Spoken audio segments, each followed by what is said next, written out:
Hiya, I'm your host Terry J. Aman with Brenda Weiler, Black Lab, Mark Bailey, Brent Brannett, the B-52s, Bishop Briggs, The Boss, Bon Jovi, and Bush. This episode of VideoFuzzy the Soundtrack is brought to you by the letter B. Hit it! VideoFuzzy the Soundtrack. Episode 3, I Need to Be Bold. First, a little bit of housekeeping. Listening to episode 2 with all of my 4 stars, 5 stars, 1 minute, 3 minutes. 2 minutes, 3 minutes, 1 minute, 2 minutes. I don't feel that's a good way to organize my thoughts. And did I legitimately ask you all to guess which artists whose names happen to begin with A and recommend them if I hadn't mentioned them already? Why, yes, Terry, along with the artists you listed, I think you ought to listen to the Allman Brothers, AC/DC, and Anya. You mean Enya? No, Anya, who sang I'll Never Tell with Xander in the musical episode of the Buffy the Vampire Slayer and went on to become a breakaway pop hit.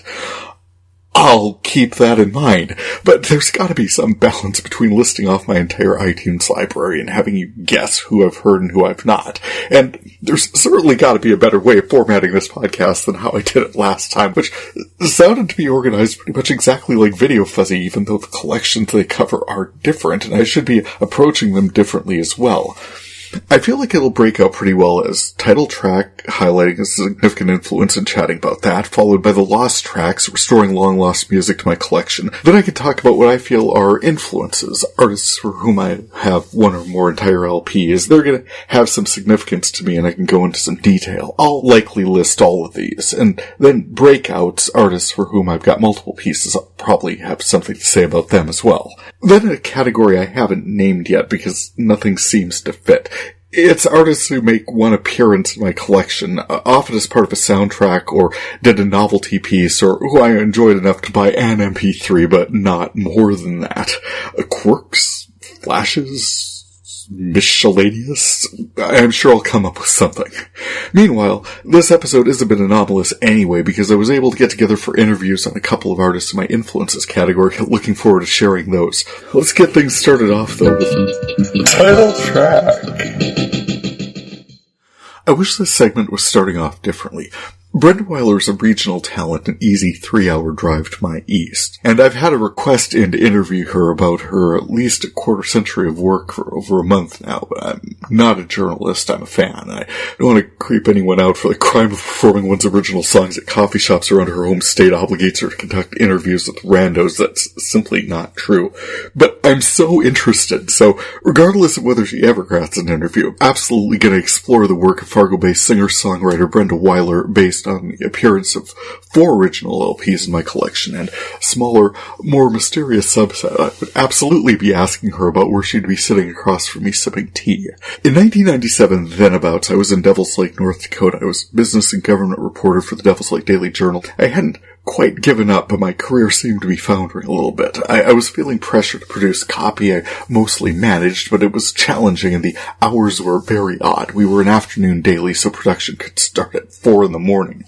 This left afternoons and evenings free for the most part, so I would go for walks or I'd work out at the new Health South facility down the block, or I'd hang out at the Liquid Bean coffee shop. I was in my late 20s at this point. I felt like this independent coffee shop run by the most beautiful people in the world, if I'm remembering Paul and, nope, not going to remember his wife's names. Lynette, maybe? The Johnsons. They were the most wonderful people in the world, and the shop had been open for like 3 or 4 years when I moved there. And they were still young and full of energy and doing stuff and trying stuff. They were adding different coffee drinks and paninis. Once in a while they would have live music come in. I took in Brenda Weiler's show at their coffee shop, and it was really one of the most magical moments in my life up to that point. I've always had a fascination for a girl with a guitar. That particular lightning struck many times when I was a student at the University of North Dakota in Grand Forks. We'd have touring chantoozies come on through, and I'd be amazed generally pretty easily. I really love witnessing talent, and these singer-songwriters tend to do a good job. I've still got a bunch of songs by singing duo Open Mind, and then after she split solo artist Chantel Chamberlain. I'm sure I'll talk about her soon enough. But When Brenda Weiler took the stage, she only had the one CD with her first one, Trickle Down, released in 1997, so I know it wasn't much earlier than that, and I'd been in Devil's Lake for at least a year by then. Something is happening with my memory here, because I believe I've taken in a couple of Brenda Weiler performances, one in Devil's Lake and one in Fargo. And the one in Fargo, I think, took place in 1998, because I left a house party being thrown as part of our 10-year high school reunion to take in her show, and then came back afterwards. I should really have gone. She was inviting everyone to a dance at the I-Beam, which sounded so... I really was such a country mouse. I didn't think I was ready for a nightclub. Didn't seem like a good fit. Maybe a library, like sipping Chardonnay at a library while a string quartet. The I-Beam, I didn't think that would... The energy just seemed off to me, but she seemed so cool, like the coolest person ever, even though she sang about not feeling cool at all, just kind of laying it all out there. Yeah, I've got my mother's hips, yeah, they're 8 miles wide, and they're not something that I flaunt, they're not something that I hide. And the laughter from her mother, because I think that was her family in attendance at her shows. I think she dedicated her first CD to her mom and dad, and I loved how supportive that was. I think my folks may have actually been in attendance at the Devil's Lake show. I don't remember what they were in town for specifically, but I think we were enjoying her music together. But it's my brain. It makes all kinds of connections that might not be real. I do have the music, and I want to celebrate that a little bit here. Drove from Boston into New Orleans. I've never seen your eyes look so wild, wonder green at the thought of your salvation in a place full of lights that were false and so misleading. This is a woman exploring entire relationships, I think, in the course of songs, which on one level makes sense. There's one, Medicine, from her 2003 Cold Weather LP I added back into my collection. This was among my lost tracks. She talks about a lot of stuff in that one, but the lyric stands out. She's alone, contemplating past loves, lonesome and alone, belying the easy flow of her vocals. And these songs I hear, they don't seem like they're changing. And my time spent leaving far exceeds the times that I stayed. And this way of speaking doesn't bring me comfort anymore. It's like someone took the flame right out of me. A side note, if I goof on lyrics, it'll happen with this one, because I've never had the physical media. She included lyrics in her liner notes and her other CDs. I just have this one as MP3s, and lyrics to Brenda Weiler songs don't appear to be available anywhere online. So singer-songwriter Tori Amos includes their liner notes as a digital file when you buy a Tori CD through Apple Music, but with most other artists, it's guess and by gosh, and that's true of Brenda's as well. So if I rev up like a douche at any point, it's most likely going to happen on Cold Weather. Anyway, back to her song, Ring Around Your Waist, is kind of sweet, talks of the roommate stage of a relationship. There's too much between us now. There's nothing left for us to become. You pass me in the hall. You touch me once in a while. And all day I think of your face and the little ring around your waist. And from this voice, she talks about abusive relationships, physical, mental traumas, and, oh wow, till the end, there's, you touch me, it feels like the world is in my hands, and I am the one who'll see you through till the end.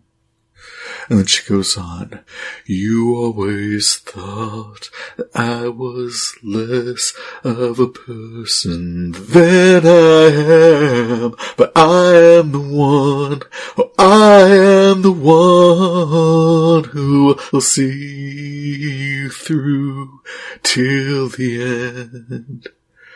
But then by the end, she's singing, but I know I can't see you and me anymore. I guess we just aren't meant to be.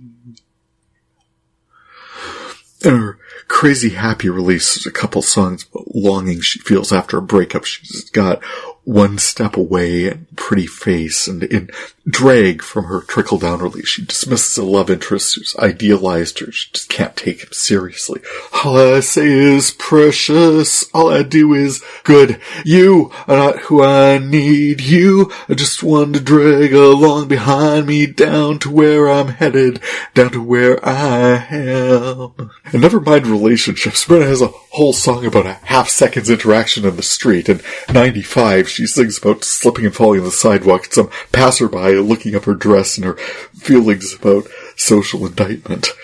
I could see his big brown eyes looking where he shouldn't be looking where he shouldn't be. I don't mind it oh so much, yeah, they're alright, it's fine by me, yeah. Throughout their images of dance, images of water is a big one, where Brenda sings about water you listen, because she has long ago traumas about that. And in Medicine, again, I remember never going into water, 'cause the water always pulled and stretched around and over me, like it only really wanted to destroy me. Or at least that's the way it always feels. Recurring from Breathe on her Fly Me Back LP, you were 12 years old when water had its way. And all of the water references in Cold Weather, like Faucet, and I already mentioned Medicine, and throw in Rain, that's part of the CD title she released in 2007, and The Rain, which I find, this is very weird. I have 3 songs off that LP, but it's listed as having 11. Why wouldn't I buy the whole CD? Well, I'm not seeing it as being available anywhere now, even as a CD, so I'm intrigued by the 3 tracks from the release that I do own. If I ever manage to find the rest, absolutely adding them. Along with Water, Medicine also, well, I said dance is a theme. She sings, when I grow up, I want to be a ballerina, and all the world will stand and throw flowers at my feet as I move the way that they always wanted to. But I do it all much more gracefully. Oh, and it's from a song called Dancin'. I want to go dancing in my pretty white dress, but no one will go dancing, God knows, not with me. And revisiting 95 here, peas porridge hot, peas porridge cold, I want to keep on dancing till I'm 95 years old. I'm 90, till I'm 90, till I'm 90, till I'm, till I'm, till I'm, till I'm, till I'm, till I'm, till I'm, till I'm, till I'm, till I'm, until I'm 95 years old, until I'm 95, till I'm 95 years old, till I'm 95. Probably be worn out by then, but from Change, it was a reference body image, seemed to always be the last one asked. Ball to Dance. Change is a song that really made me love this artist. She talks about body image, women going in for plastic surgery, anti-aging, body modification, unrealistic standards of beauty. Why do you feel you should change? What did your mother teach you? And your thighs are as small as your arms. They're not supposed to be. It's another recurring theme for her, talking about unrealistic standards. In Tight, she demands to know, whoever got the idea that beauty is right, that my butt and my belly are meant to be tight, because I think what we have here is effing insane, and I don't care what my hair looks like after the rain. All of this leads me to my title track for this one, because I just want to dig into this with her, because this song, Bold, off her Fly Me Back 2000 release goes absolutely everywhere, and I feel like I'm gonna need to quote so much of it. So if anything vanishes because I overstep fair use, understand that every song I talk about, I want people to track it down and download it yourself if there's any way of doing so. I'm very pro-artists getting paid. If I've quoted beyond what I'm allowed to, that's on me, but in no universe is my podcast karaoke meant to infringe. It's always to provide a sense of the artistry for context that sends the listener to track down source materials themselves.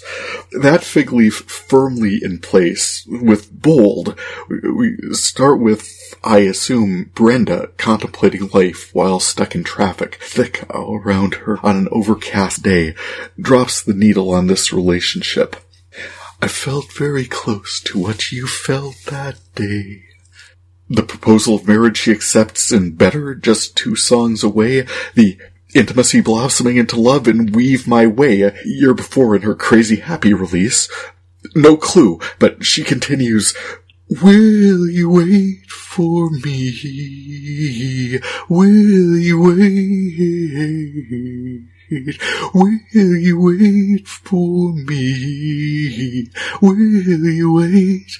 'Cause I'm coming home, coming home, coming home, coming home. Okay, from work? From you'd run off, built a new life, new city somewhere to reassess? 'Cause she's been sleeping alone with windows wide open. Imagine me there, not off to sleep. Forget that I'm lonely. Okay, so where's this other person, this guy? Longer apart, we've been together. I can see how you might lose sight. Did you just meet this morning? Is this memories of a breakup ahead of a reunion? I'm so confused because will you wait for me? Will you wait? Suggests a hoped for, looked for, longed for reunion, reconciliation, and we're up on I need to be bold. I need to be willing to give you up. What? Okay, when I reached out for an interview, I only really just started re-listening to these songs. I have so many questions. I need to be bold. I need to be living life, not to flicker, but to shine. To shine. To shine. To shine. The traffic was pretty much thick all around me. It's such a powerful sonic revelation. I'm sitting in front of this microphone, a man who has had this song in his collection for 2 decades. Frankly, I'm flummoxed.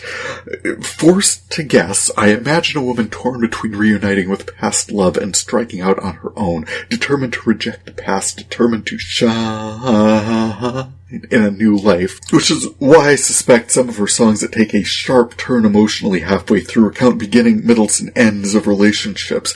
Here's the chorus. Will you wait for me? And her own resolution naming the piece. I need to be bold. I need to be willing to give you up. I'll include the link in my show notes so you can hear it yourself. The power of this, the power of her voice, and whatever resolution you're able to find in here. Because, wow, images. She'll throw in record players, she'll have colors all tasting the same, and sometimes all the furniture will be gone. But this one broke my brain a little bit. I need to be bold. I do indeed. And thank you, Brenda. Really, I couldn't be as fascinated with you if you weren't exactly as interesting as you are. And if you ever even hear of, become aware of this entry, open invite. I'd love to talk about any of this or anything at all. You are awesome. Namaste.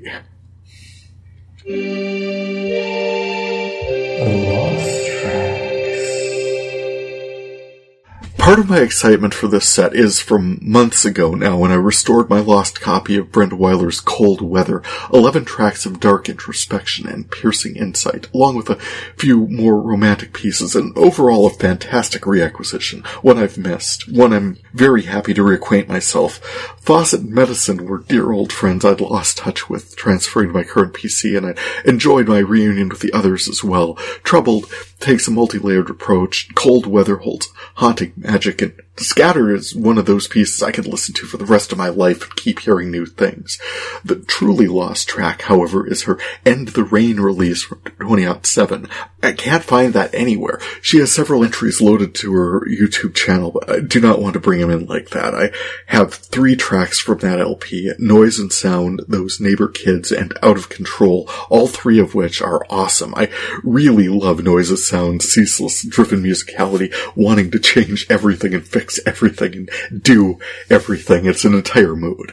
As are the other 2, different yet forthright, confrontational even. I guess I'm wondering what happened to the other 8 tracks on this CD, because it's weird for me to have just bought them. I mean, I've got the suspicion that about 10 years ago, a whole bunch of music just disappeared from my collection as part of some iTunes update, but I've never managed to identify a single song I feel should be there that isn't. Just a while ago, people seemed to be having this problem and talked about it online, but my collection remained largely intact, as far as I can tell.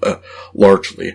Anyway, clicking around various places that music is available, I have not been finding it, and it looks like the recording studio she worked with is out of business, so if I want to hear anything from this LP, I'll probably just have to pull the songs up individually on YouTube and listen to them that way. Intriguing. Convenience-wise, I'm really glad I was able to bring in Cold Weather from Apple Music directly. Other songs I was able to restore to my collection. I enjoyed reuniting with Buster Poindexter's Hot, Hot, Hot. That was a fun music video. I got Brooke's cover of Time After Time. Not sure why, but it's back. Bruce Springsteen's Radio Nowhere, Billy Joel's Pressure, Blues Traveler's Hook, and Blue October's Hate Me were also purchased on my lost account. I'm happy to renew those acquaintances. The Bangles cover of Hazy Shade of Winter that appeared in Less Than Zero is just an important media moment for me, and Big Red Button's Let the Old Ways Die appeared in an episode of Dirt. I think it was moved to add it. Great Borscht Belt energy there. Oh, better than Ezra's Desperately Wanting Travels in Time. I associate it with my college years, but it was released a few years too late for that, so And closing out this segment, Anywhere by Beth Orton. I don't know where I first heard this electronica fantasia mood romantique, but the understated monotonal vocals belie the relentless driving passion of the piece, and I was just so joyously reunited with this song. Seriously, finding a long-lost friend. Welcome back. Influences. I've got to start with a woefully overlooked influence from episode 2. I know I mentioned her very briefly a couple of times, and this artist doesn't take that especially well. Along with her cover of Seal's breakout single Crazy, I have Jagged Little Pill and supposed former Infatuation Junkie releases by Alanis Morissette. Given that this is already more than I talked about it last time, that is a shameful oversight, and she's likely to write a song about it. I absolutely have thoughts. I almost attended an Alanis Morissette concert 1,000 years ago, and Tori Amos opened for her in Minneapolis. That ticket, once again courtesy my friend Curtis Scaletta, who, along with being responsible for some, has stood me to some absolutely fantastic art over the years, and I'll be forever grateful. We arrived on time, fully prepared to sit through Alanis to see Tori, and I'm very glad we did, because as it turns out, Tori was opening for Alanis, and I was like, what? But, oh well, glad we didn't find out the hard way. The opening was unprepossessing. Alanis took the stage swinging her hair around, and it was weird and off-putting. We had just witnessed a vibrant little red dot far, far away that we were assured by people with binoculars several rows down was Tori, but there was no mistaking the sound which filled the auditorium. She was in fine, fine voice. I was and am a huge fan and dug on the vibe and the weirdness, and probably sang along to a lot of it, so I was the subject of a lot of stand-up complaining through that era. But yeah, while less of a fan of Alanis, I did end up, as I said, buying a couple of her LPs and enjoying them quite a lot. Jagged from 1995 and Junkie from 1998 developed a powerful voice and point of view, and yes, ironic is hilarious, but all the imagery works for a young person surrounded by stuff that falls apart for seemingly no reason, and the randomness of the unforeseen and unforeseeable is more of a problem when you've got fewer years' experience dealing with it. And Hand in My Pocket is just a hugely cool vibe, defiant expression of self and world-seeking homogeneity. Shifting focus back to this set, I've talked in a couple different places now about having recently been introduced to Paul Durham's Black Lab by my friend Mark Bailey, who, last time I was there, played some of their dark, soulful, introspective music for me. I was moved to track it down myself. I had a good conversation with Mark this past fall when our weather wasn't any better than it is now, and I'll share that here. Video of. Mark, how are you doing? Well, how are you? Well, it has been snowy getting here. It's maybe more than we needed. Fall is the nicest 12 or 13 days we get all year out here, so you learn to enjoy them. Hey, so you had introduced me to the band Black Lab, and what I did with that was I got their compilation, listened to that some, and I really loved the work. But I wanted to chat with you a little bit about it because it was kind of interesting. The discography, they show up at about the exact same time as Buffy. And I'm guessing that you're a smart person and were one of the people who started watching Buffy from the beginning. I came to the show late, and it was after my sister told me, you really need to be watching this, and brought the second season disc set. And I said, you know what, I think you're probably right. I should really and they were running it on FX, and I was able to catch up with everything, but it was like Buffy showing up late 90s, Black Lab has got a really interesting sound to them, and I'm wondering if, like, that was just where you were in the late 90s, or talk to me a little bit about your relationship with Black Lab, how you found it, and that sort of thing. Well, actually, it was, a couple things happened around the same time, not actually when Buffy was on the air. Mm-hmm. I'm trying to think of the timeline. Okay, season 4, there is an episode where Scoobies are waiting at the Bronze, and Buffy shows up with the Initiative guys in tow, and everyone's kind of like, oh, you brought friends, and it was that kind of awkward moment. During that scene, you hear Black Lab's song, Keep Myself Awake, playing on the jukebox.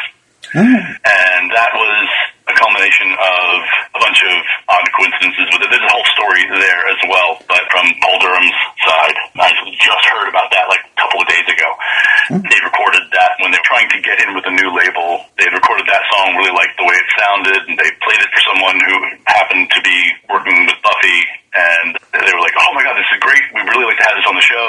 And they went to the guy who had mixed the sound for them, and he was like, oh yeah, that file got corrupted, so they had to recreate it and all this other stuff. But anyway, long story less long, that song got included on the actual soundtrack release, and I didn't pick up the soundtrack when it first came out, but then it was released, and I'm trying to think, that was probably around 2005, 2006, that it was either when I first bought it, or when I kind of, sometimes you have a CD for a while and suddenly you start playing it. Oh, yeah. And it goes into constant rotation. That's when that happened. And my then fiance and I just listened to it constantly. And that was one of our favorite songs on the track, was Keep Myself Awake. I had heard of a Black Lab at that point, but it didn't somehow connect the two. It had a couple songs on the radio, though. That just, I don't know. That was about the extent of it at that point. But then, probably about a year later, when I had my podcast going, there was a thing called, it was Bum Rush the Charts, and it was the PodSafe Music Network, or PodSafe Music Library, one of the two. It was intended to be a collection of music that was free for use on podcasts. And they organized something where they were like, we've been looking at the way the algorithm works on Amazon Music, for their music sales, and we figured that with the number of listeners we have, if we can get everybody to get together and try to buy and download a certain song on a certain day, it should really shoot up the charts there. And the artist they chose to work with was Black Lab. Really? And the song was called Mine Again, and it is a phenomenal song. Oh, yeah. It's one of those songs that, like, you listen and you're like, this wasn't on the radio? What? What are people thinking? You know? And so I, at that time, put that song on Grow Up Speak Life and encouraged everybody to participate and download the song on that day and all that. It did pretty well. It didn't quite put them on the map the way everyone was hoping, but it really that's what really cemented the name of the band in my mind, and I really started associating with, oh yeah, and they did that Buffy track, you know.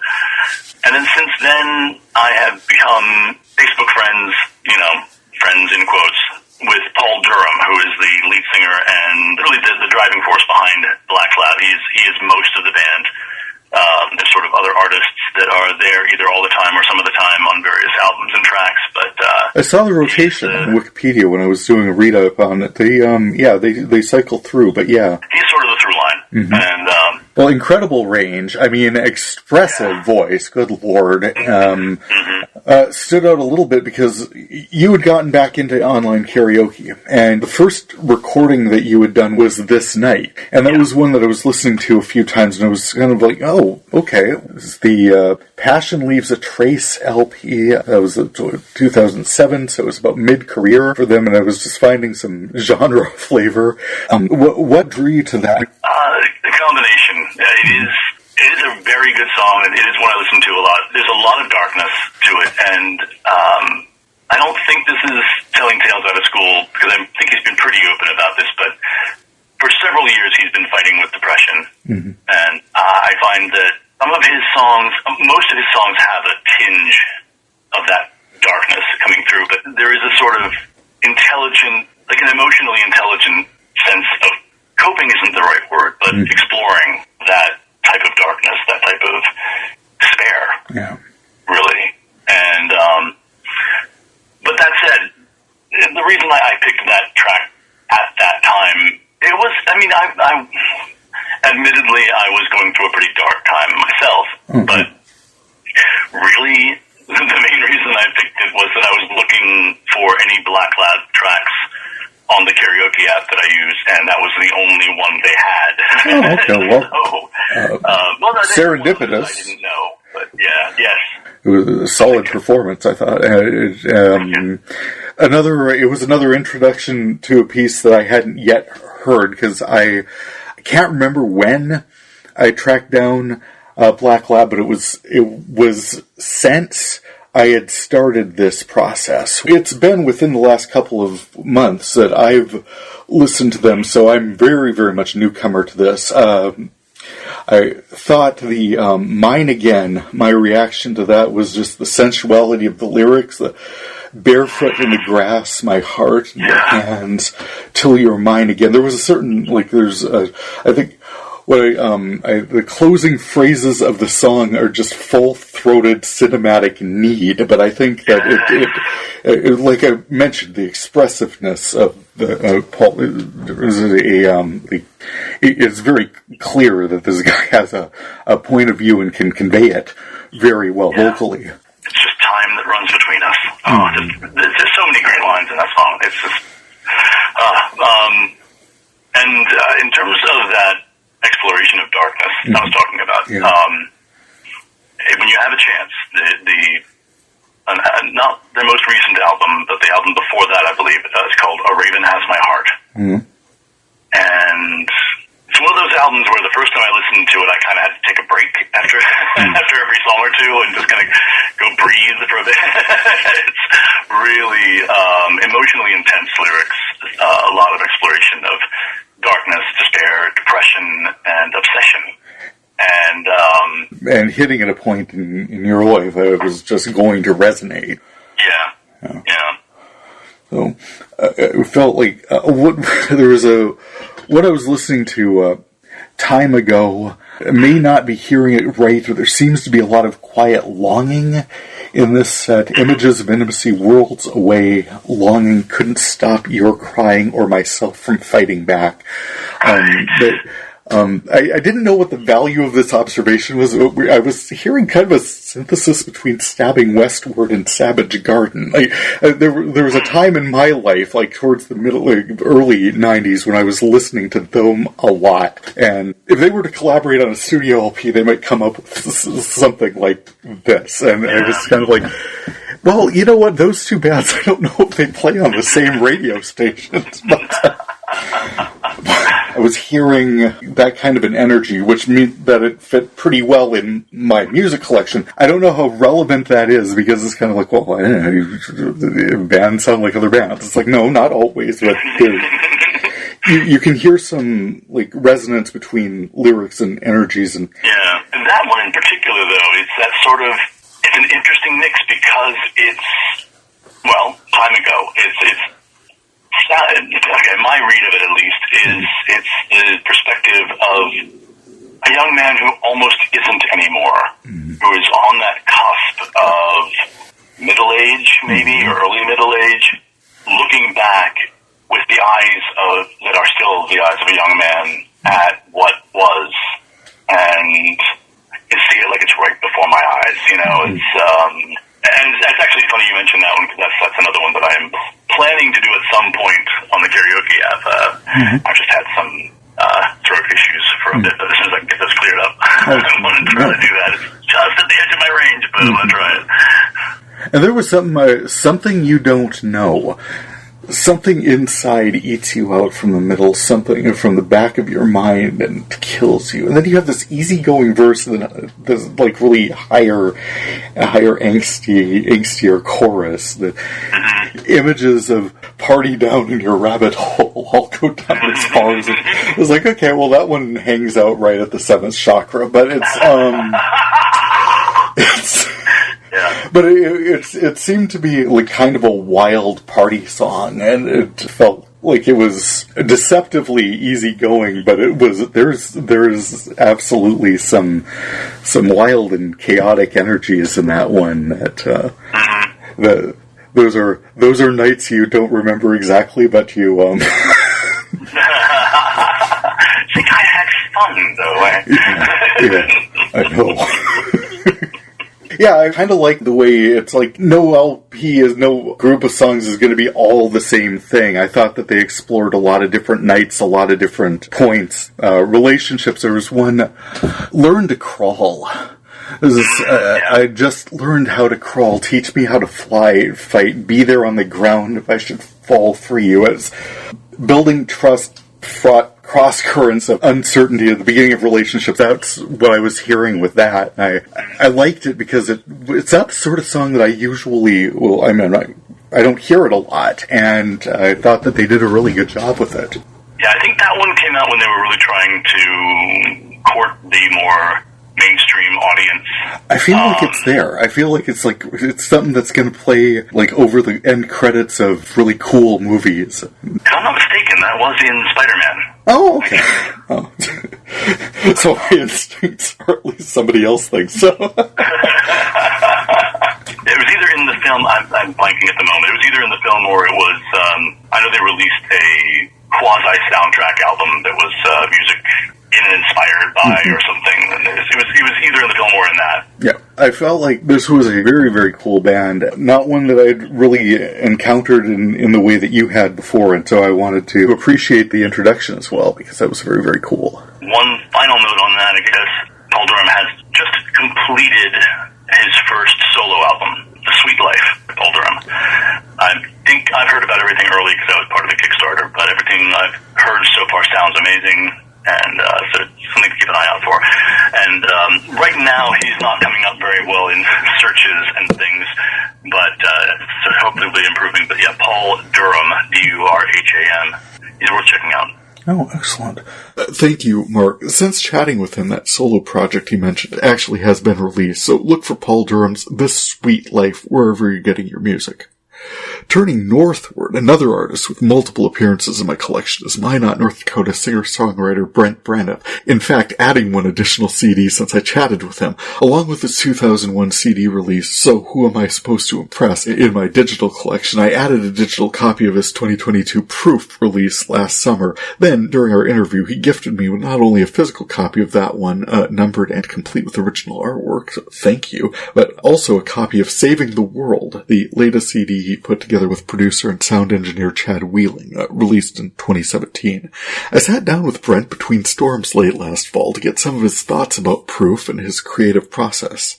And you're in my music collection because I've bought So Who Am I Supposed to Impress? Oh, yeah. That's really old. And I bought Proof, and you released that one in May. But I should really just start out saying that I'm Terry Aman. I'm sitting here with Brent Braniff, who has released a couple of the LPs in my collection. So Who Am I Supposed to Impress? Was that like the mid-aughts? I think it was like 2000. I think it was 2001. 2001? It was quite a while ago. You've been singing and doing studio releases for a long time. Yeah, I've been recording, actually, well, what would 1979 be from that? It's like 40 years almost. Mm-hmm. Yeah, so I mean, I never had very much of an opportunity to release anything that I did back in the 80s. It was almost like I did it as projects.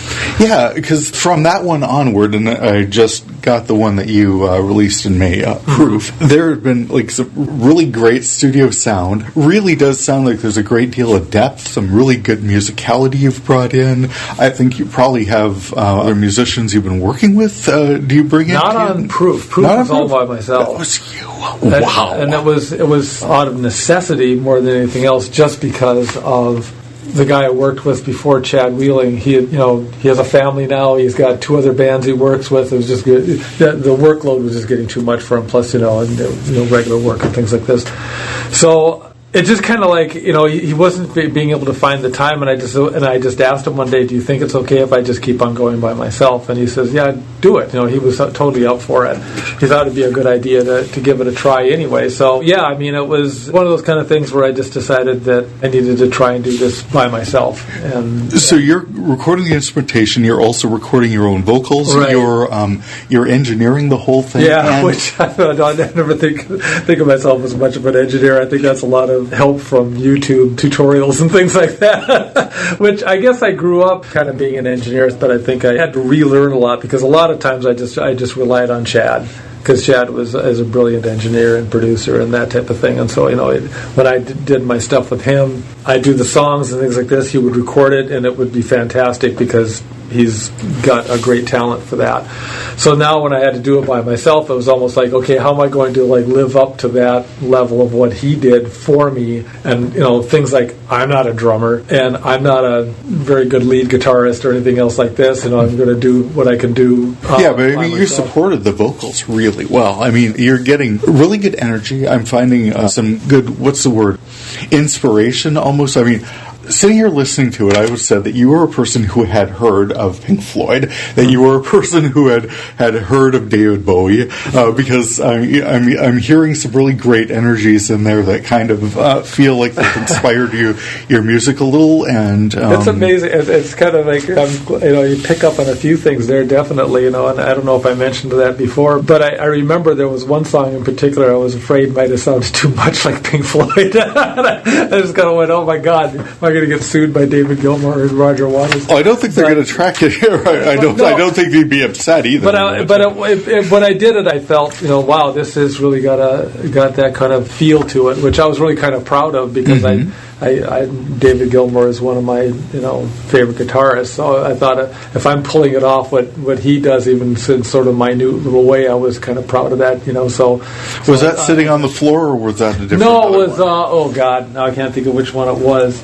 Who was just calling me? Yeah, it was just that one part in there that reminded me an awful lot of something that would have happened maybe. You had that really 70s. Dramatic interlude, you had sort of like a quiet kind of meditative conversation with someone, and then there was this very large build in the middle of it, and then it kind of fed off to the end. Well, I decided if this is going to be an experimental thing anyway, I decided to really, really go and say, okay, I don't have to have ABA form anymore. I don't have to have anything else like that. I'm 65 years old. I don't have to have any hits because I'm nowhere near the age of where you'd ever think about having things like this. This was just going to be me. And I think it helps an awful lot because of the direction that I'm going now. It's definitely a great amount of freedom.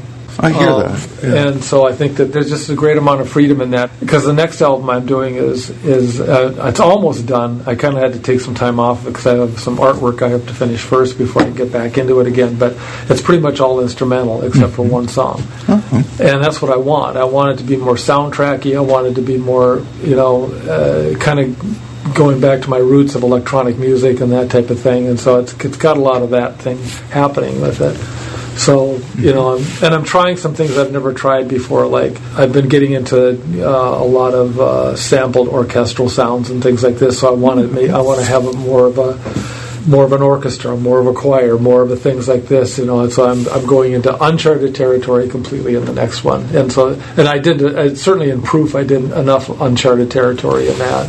You were finding some really good. I thought I heard a little bit of Paul Simon's '90s work in like a great line. Kind of, I think Face to Face was one that I was hearing that, or Isolation. I was really thinking that the images that you found in there was just some really cool poetry. I was wondering who you were speaking, because it was like an early morning. You're getting a tea. You're getting your day going, and I was thinking Isolation sounds alone, but it seems to be addressed to someone, and I was thinking that you probably had thought behind that. Probably more or less myself. I think I was just talking to myself. I think that's what that's all about. Well named.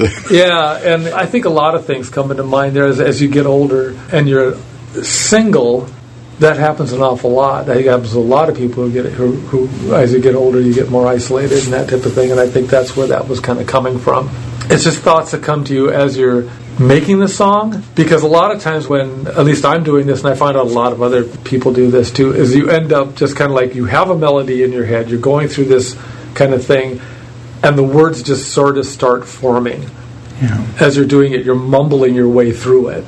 You're, kind of like singing whatever vowel sounds or consonant sounds, whatever comes out of your mouth, in order to just get the melody down. And then everything starts coming together and forming into, well, this is going to be this word. Or during the chorus, you will have that happen. Like I've heard demos done by other artists, and they'll do the same thing. I'm always surprised. I thought, oh no, they got to have theirs. Elton John has Bernie Taupin do his all the lyrics before he even writes the song. So he's got a completely different way of looking at it.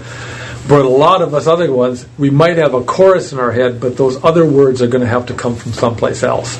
And so that's when that starts happening. And I think that happened, and it probably happened with Isolation more than anything. And I think it was just that kind of thing. I think that beat happened, and everything else just kind of like falls in place at the end of it.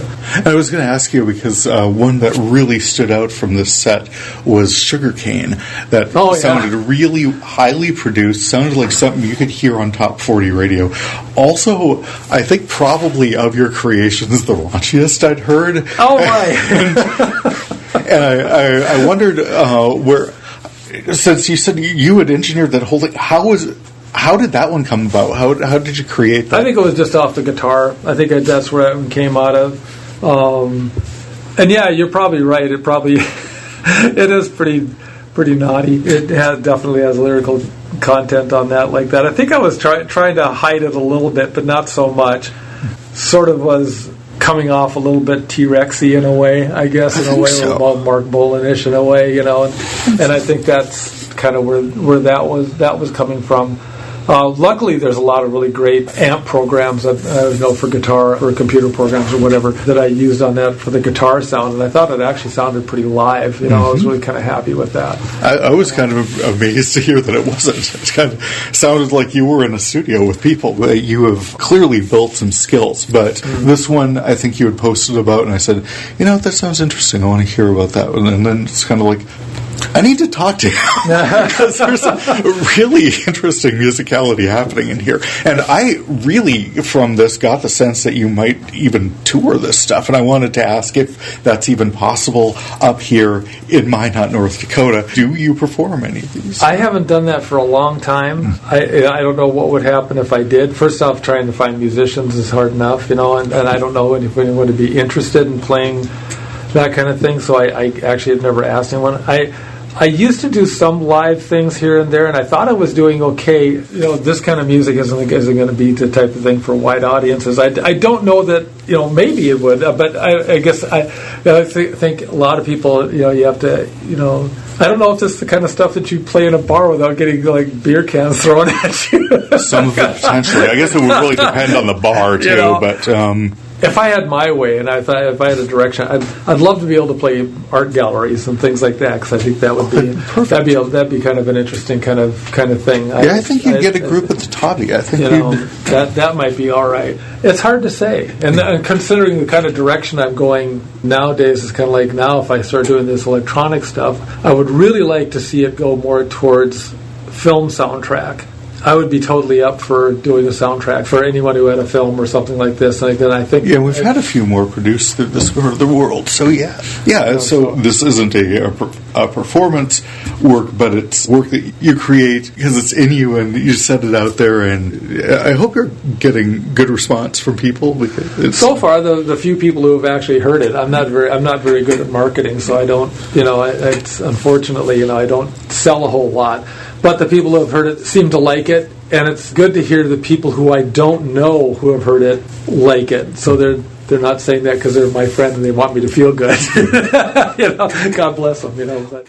Just breaking in here to note that our conversation ranged pretty far afield, but we eventually returned to his LP releases over the years and where to find them. Someday I'm going to try and stick up everything, because actually altogether I think I have about 15 or 16 records that I've done over the years. But I just haven't released probably 10 of them. And that's so far, because you maybe get some soundtrack work, maybe get some... That would be nice. Well, Brent, thank you so much. No, thank you. This is a lot of fun. Thank you, Brent. What we did not talk about while I was there was the Saving the World release from 2017, mostly because I hadn't heard it yet, so I'll touch on that here. There's absolutely a polished energy to his collaboration with Chad Wheeling, but put up against Proof, I wouldn't discount his production skills in the slightest. As for the music itself, the energy might be a little somber at times, but for all that, I loved Texting the Ex, and there's one called My Sweet Ingenue that stood out as well, both, I guess, mostly for the lyrics. There's tempo shifts and surprises in opening track 19 Days, and bouncy, carefree qualities to I'm Not Your Favorite and Superboy, not to mention the deceptively quiet title track, Saving the World. Listening to the two most recent productions, Saving the World and Proof, both are well produced. I feel like Proof might have a more defined point of view, but it could be that I've just had more time with both Proof and his earlier work, so who am I supposed to impress? Which itself has wonderfully raw musicality, the powerful voice of a talented artist coming into his own and establishing his own point of view. That's easier to gauge in hindsight, of course. Production elements are naturally stronger when you bring 20 additional years of craft, insight, and experience to them, but Brent's got a strong voice and point of view that comes into its own, even gauging from his 2017 collaboration to his 2022 production. Regardless, I appreciate his time, look forward to hearing what's next, and track him down. One-man production empire, sexy Generian Brent Braniff. Check him out. Turning towards other major influences in my music collection, I loved Cosmic Thing by the B-52s. Fred, Kate, and Cynthia are all just so friggin' fun. I think the first video I ever saw by them was Channel Z, but the one that really stands out from that LP is Love Shack. Most of what I have from Cosmic Thing was part of their Time Capsule Songs for a Future Generation Best Of CD, but I also have Junebug in my collection, which kind of a fun, quirky sound. B-52s are timeless mid-century kitsch that I just love. This is likely to come up a lot in this project, but I was a big fan of what was called alternative music, which, how can you tell? Well, it aired on a block VJ'd by Kennedy on MTV called Alternative Nation, which featured music by the Pixies and Bjork and one quirky singer-songwriter Tanya Donnelly with Belly. Who? Well, the hit they're known for is Feed the Tree, which tracks social mores in the early 90s, past traumas and life goals. Take your hat off, boy, when you're talking to me, and be there when I feed the tree. On buying the LP, I found other songs to love, including the mind-altering Dusted and Angel, notes on natural disaster that, thinking about it, makes me think of Brenda Weiler's Faucet a little, or Louisa's Bones by Crooked Fingers. Naturally, there's a sharp drop-off in song quality, bringing it in from cassette, and I mentioned transfer quality last time. This music is absolutely fighting through my hampered ability to hear it. It does have a lot to overcome, however, since multiple tracks in the release do seem to be lacking in musical intent, so that's maybe the alternative they were talking about. Another indie influence in this set, which I definitely noticed the theme develop for this entry, was a DJ friend of mine in Denver, Drew Brady, who puts his electronica out as Brother Saturn. I added his Slow Dance LP to my collection in 2018, and I just wanted to highlight the sparse astronomical themes, multi-layer desolation that has accompanied me on several walks now. It's kind of an exact mood in midwinter, crafting a headspace through non-linearity. It stands out in my collection and absolutely creates its own universe to be in. He's released so much work since then on Apple Music and Bandcamp. Go check it out. A couple other regional influences in this set include Ben Walensky, also doing the singer-songwriter thing, but a guy, one pretty upset about a breakup, it sounded like, in his 2006 New Year's release titled Kept the Key to Get His Stuff. Hope he's doing better now. And Break Lazy, who had the garage band sound down pat when I encountered them in Minot around 2003. There's 13 songs in my library off their No Parking release, which I can't seem to find anywhere now, but their songs Tricks, Fan, Tragic Comedy, and Now from that CD show up on their Wasteland release, which is available on Apple Music, so you can get a taste of that. In fact, the songs available through Apple Music are so stepped up in terms of production, I'd say it's absolutely worth $5 or so to bring them in, but for sure go check them out. And it's not all obscure indie stuff in here. For instance, I don't really need to tell you who Blue Oyster Cult is. I've got their On Flame with Rock and Roll release transferred into my collection off cassette, sort of a best-of compilation released in 1990, and Blind Melon's self-titled release from 1992, most of us are going to remember for the Little B-Girl video, but their deeper cuts have a wild energy and a rougher edge I feel it's kind of important to acknowledge and be aware of. Speaking of edgy, I encountered Bishop Briggs' performance of White Flag on an episode of Late Night with Stephen Colbert. I had to buy that LP, Church of Scars from 2018. Her energy has gotten me through some stuff. And I got 3 Bush LPs in here as well. Their 1994 debut, 16 Stone, their 1996 release, Razorblade Suitcase, and their 1999 release, Science of Things. I listened to them mostly through the late 90s into the aughts a bit. Top singles for me were Everything Zen, Machine Head, Greedy Fly, Warm Machine, Jesus Online, Chemicals Between Us, and yeah, there's a lot of anger, disbelief, and chaotic energy to be found in their stuff. But then you get something deeply contemplative like Letting the Cables Sleep. I mean, there's a good amount of that through their work as well. Silence is not the way. We need to talk about it. Heaven is on the way. We'll wrap the world around it. Heaven is on the way. It's on the way. Then I've got former Go-Go Belinda Carlisle, who I absolutely love. I've got her Heaven on Earth from 1987 in here. Heaven is a Place on Earth may have gotten the airplay, but timeless faves for me were Circle in the Sand and I Feel Free. Slightly more obscure, perhaps, but in that vein is love-obsessed Bernadette Moley, who I think the ones anyone's going to recognize are When I Do, Don't You Love Her, and Love to Me, along with the title track to her 2004 release, All I Want, but those are absolutely worth tracking down for a listen. I'll close out this section with an influence that seems just like the dude's rug, just pulls everything together. I got regional a cappella group The Blenders from Fargo. They stopped through Botno, North Dakota while touring, and I got their 1994 release From the Mouth on cassette. The tracks include a country western reimagination of Bobby McFerrin's 1988 release Don't Worry, Be Happy, actually works pretty well, which out of nowhere takes a hard swing at Billy Ray Cyrus's Achy Breaky Heart, released a couple of years before.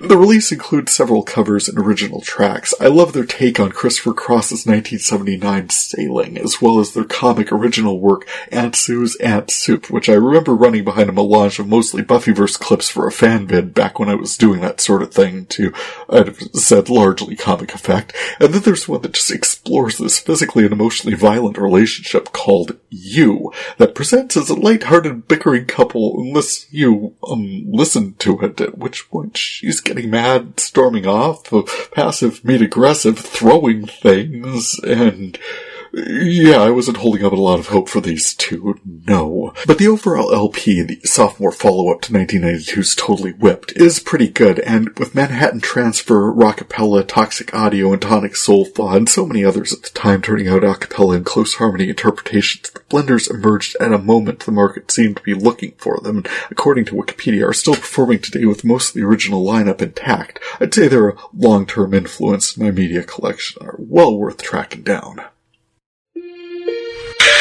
Breakouts. This next set features artists who have got multiple songs by them in my collection, but not LPs. The one and after I talked about her some in episode 78 of VideoFuzzy was Britney Spears. I decided to add If You Seek Amy from 2008's Circus to my music collection after encountering it on the Music Choice cable music channel for the aughts. Absolutely fantastic song. I'll include some of my comments from that one here. Britney Spears' track off her 2008 Circus release, titled with a Boolean determinant, the letter U, a present tense verb form, and a woman's name. If You Seek Amy.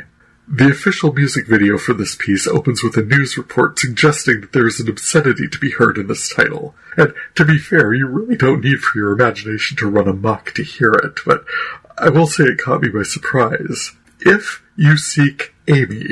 Seriously, write the movie. It would translate to an excellent follow-up on Madonna's Desperately Seeking Susan. The story of the movie would be some online missed connection, following a mystery, perhaps an abduction, seeking Amy at the club. What was she wearing? What did she look like? She had something of mine. She told me she was going to meet me, but I can't see her in this crowd. Oh, this Amy person, how intractably elusive and interesting she is. Oh wait, you're just making a naughty joke. All of the boys and all of the girls are dying to If You Seek Amy. Ha ha hee hee ha ha ho. Thank you, Terry, but I mentioned multiple entries, and indeed I've also got her in here singing I Wanna Go, which was released in 2011 as part of her Femme Fatale release. It was also a bit naughty, but probably a little more palatable for commercial stations. Along with Miss Britney, I got Brantley Gilbert singing Kick It in the Sticks and Bottoms Up, both of which I can see backgrounding some seriously dark scenes.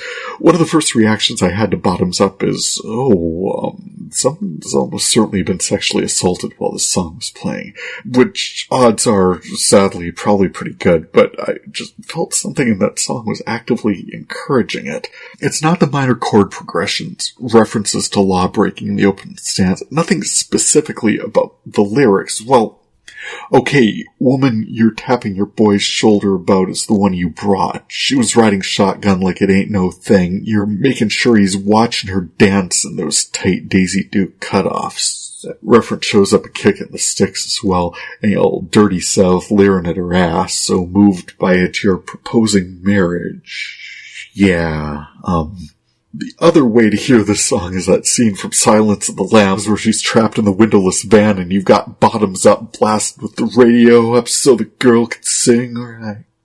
Damn, this song. It took me a while to be able to listen to this enforcement misogyny, but I bought it and I'll tell you why. It made me feel something. A lot of my music does. That's why I have it. I've calmed the dog down about it in the more than a decade since it was released, but were it my job to score a specific scene in a specific production right now, and the scene had a sexual assault happening in a small town bar, I know what emotional template I'd be starting from, and sorry dog, but yeah, I'd check to see if Brantley Gilbert put out anything new recently. Then, from a different direction, you've got hippies, hicks, jocks, and bikers all out kicking the sticks. Goddess, the city slicker, oh, it'll be some chicks out here in the Daisy Duke denims. Try some of this here corn mash. Ha ha, he's feeling that, boys. Yeah, your car's a mile that way. You're surrounded by no one you know, and this chucklehead's enforcing ownership again. Stay away from other boys' women. Oh, it's all been pleasant up till now. Here comes the hammers on that bass. That's one damn sure way for a man to get it whooped down here. Them boys tough down here. Get your ass torn up down here. And the message was clear enough to me. That's my woman. Say who she talks to. Our side of the barbed wire ain't nothing's needed to change out here in 150 years. It ain't nothing's going to. And yeah, sorry, that's what I hear when I hear that song, which is why I don't listen to it very much. And when you have 3 minutes, go ahead and pull up the video for this song. They don't even accidentally have a person of color in this friendly, laid-back group of good old boys having a dang good time. First 2 minutes, Brantley's smiling, but his band ain't, and they get joined out there in the backwoods by a whole bunch of big, angry white bikers wearing a fulsome street fair's worth of leather. Then when we finally see women, every single one of them cast directly out of Stepford High School. We got our conflict when that outsider starts talking to one of them. Oh, she already someone's property. That boy steps up, fights the outsider, and then we don't see him again, but we do see the bonfire, and yeah, no, I'm reading way too much into every frame of this thing, but I don't think country music post-Obama's election was 100% thrilled with that reality. No, and I do feel like people did find outlets for that rage, yes. And boys round here sending up a prayer to the man upstairs. So much scowling, whole bunch of Dust Bowl imagery. His ears God's country, baptized in muddy water and shine with the dogs run in, etc. Random Gadsden Rattlesnake is random, and playlists that keep us mad, drunk, and scrappy all help in getting us J6. So, yeah, if I do got some thoughts about that, yeah. More positively, I've got Bon John Bovey over the course of many years. I got Living on a Prayer off Slippery When Wet. I got Keep the Faith from Crossroad. I got him singing It's My Life, We Weren't Born to Follow, and Have a Nice Day. All this forward-looking, forward-thinking positivity, messages defiant to inspire, and yeah, no, I think it can get precious and overdone, but this tall, nutty, beautiful, smiley guy, plus Richie Sambora, and you got him name-checking fellow New Jerseyite Frank Sinatra, referencing Tommy and Gina, the central characters from Living on a Prayer 14 years later in the It's My Life release of the 2000 Crush LP. I thought that was pretty cool. Something called MKTO saying, however extra-canonically, that John Mellencamp's Jack left Diane 30 years ago in their American Dream release, but I think any suggestion that could happen with the however fictional, almost certainly incredibly Catholic Tommy and Gina would be taken as sacrilege. I see those two together smiling and surrounded by happy grandkids at this point. Less well-known, perhaps, as a band in this collection, because I once upon a time hung out at the City Brew coffee shop, and they play more indie music along with largely alternative pop. High-energy Bosco Rogers updates and refurbishes 1960s-era funk in here with French Kiss and The Middle, both of which are just outstanding songs, had Adam. For this set, probably the most obscure is the EP I've got of Billy Shew and the Foundry, now Foundry Fields recording, disc titled Fathers as Robots. 2006 extended play compilation features some reverb-heavy AI melancholia that for me was centered around Daryl Loves Vicky, but in all reality was actually obscure indie mumblecore I probably won't be pulling up very often. I wouldn't even have them in the first place if I hadn't been visiting my now ex, Cordy, in June 2005. Once upon a love, we were exploring the riverfront in St. Louis, and I found a random weathered pickaxe in an alleyway and tried to figure out how to get it back to Minot on the train with me. She told me to put that down, leave it where I found it. You're not carrying that around. Some people's children. And I think this was about when we visited the vintage vinyl record shop where Billy Shew and the Foundry were performing. With back of my picture from the event says Becky Baxter, bassist for Foundry Field Recordings and Cordy's sister. That's kind of neat. I used to have a shirt from them that I absolutely loved, along with a signed physical copy of their CD, but it's since gone missing. Kind of unfortunate. But at the time I'd scanned it when I added them to my Apple Music collection. The signed version comes up as the artwork for it. It was kind of neat. Added that to VideoFuzzy's Instagram, along with photos from their live performance, as well as my Brenda Weiler and Brent Braniff CDs. You can check that out. And now, Sparks. Yep, I determined that this section, notably singles I found in my collection, will be called Sparks. Title track, Lost Tracks, Influences, Breakouts, and Sparks. I touched on one of them in my Lost Tracks, Bruce Springsteen's Radio Nowhere. Guys, got a whole college semester's worth of material we could talk about. I added a single release from 2003, and that's all I've got. Guy's been making music since 1964, hopped in the machine and rode it around to superstardom in the 70s and 80s. I guess if he has an opinion about rock music, distribution, and money, I feel he's got a vantage point from which to speak. In 2003, Radio Nowhere was talking about the loss of connection. No DJs, no requests, everything's electronic, digital, satellite. We were shedding DJs at local stations or consolidating markets. All sound the same because commercial meant commercial, popular. None of this top 40 stuff. People want to hear the same 3 songs over and over again. Song sounds like a commentary on that. I want 1,000 guitars. I want pounding drums. I want 1,000,000 different voices speaking in tongues. Which, legit, we have streaming services which will play every individual's top 1,000, but then loss of communal experience becomes a problem. You say concerts, but people need to drop hundreds of thousands of dollars to attend them. Again, from 2003, I was spinning round a dead dial. Just another lost number in a file, dancing down a dark hole, just looking for a world with some soul. This is Radio Nowhere. Is there anybody alive out there? This is Radio Nowhere.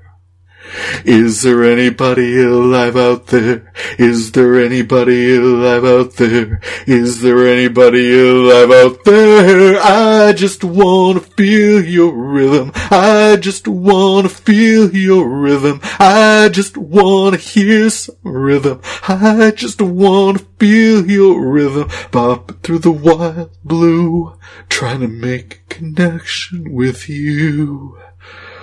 Is Radio Nowhere. Connection is life, boss. We'll find it. I won't be going to that level of detail with all of these, by the way. There's some theatrical sparks in here, like I got the bit players from Dr. Horrible's sing-along blog singing All About Me, a fun track from Commentary. Then Billy Crystal. Wow, I've got his Fernando characters. You look marvelous. Baz Luhrmann's Sparkling Diamonds compilation from Moulin Rouge. Trey Theatrical. Bree Sharp's comic celebration of David Duchovny. I loved that. Broadcast's Trippy The Book Lovers. And Burt Bacharach's What the World Needs Now is Love, Sweet Love from the Austin Powers soundtrack. And this surprised me. Out walking one day, I heard I'll Be Your Man theme song from Hung by the Black Keys, and I was like, well, I liked the show well enough at first. I couldn't imagine splashing out for the theme music if I don't actually have Thomas Jane running around naked. Oh yeah, this tracks. It's actually in here as part of a Rescue Me soundtrack that I bought. Speaking of soundtracks, I mentioned from and inspired by a compilation of Batman and Robin last time. I found Bone Thugs and Harmony's Look Into My Eyes in this set. Also a few entries from Wakanda Forever in here. My favorite from this set is Bloody Civilians Wake Up. Holy wow, that is a drone beat, but also love the transcendental vocals in Blue Rojo's Inframundo and Burna Boy's expressive Alone. I'm glad I added this. Oh, Blue Cantrell's Revenge Fantasy and Hit 'Em Up Style. Don't cheat on this woman, but when I heard end of that song, last few seconds, she vocalizes a sample of Michael Jackson's They Don't Care About Us. At least that's what it sounded like. I went to check and realized that I'd never added that song to my iTunes library, so sorted, listened to it, and sure enough, end of that song, end of Blue Cantrell's song, same passage. I thought it was a kind of cool connection. Who else? Well, I've got Billy Thorpe's 1970s psychedelic Children of the Sun. I heard that on the second season of Fargo and really enjoyed it. Bryan Adams is in here with Run to You, which that song has an amazing hook and a terrible message. It really, okay, I get it, and I understand how the song was a hit, but it kind of cuts the legs out from everything I do it for you. When you cut your path on cheatin' songs, you know. I know love is true, but it's so damn easy making love to you. Well, who's enforcing property controls now? Well, fine, you know, conversations couples need to have, but that'd change if she ever found out about you and I. suggests that this couple has not.